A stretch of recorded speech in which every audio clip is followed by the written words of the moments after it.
South Korea's latest complaint to the WTO against Japan's export curbs won't be the first time the nations clash in Geneva.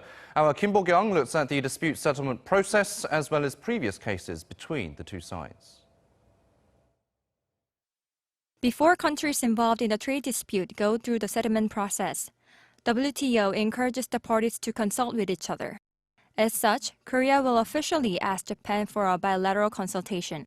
Japan is allowed to reject the request, but this usually does not happen because the complaining party can request the establishment of a panel right away.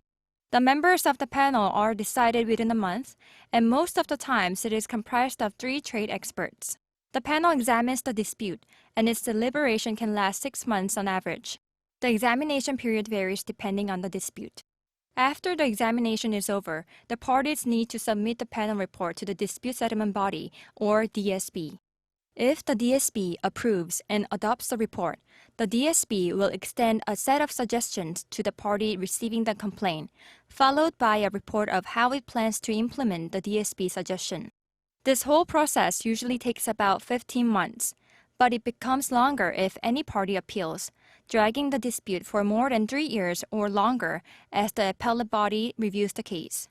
There were 6 previous WTO disputes between Korea and Japan until now, with most of them ruled in favor of Seoul.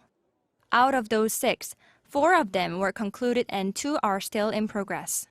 Seoul filed a complaint with the WTO in 2004, calling on Japan to remove its quota on imports of Korean seaweed, only to withdraw 2 years later as Japan decided to raise the quota.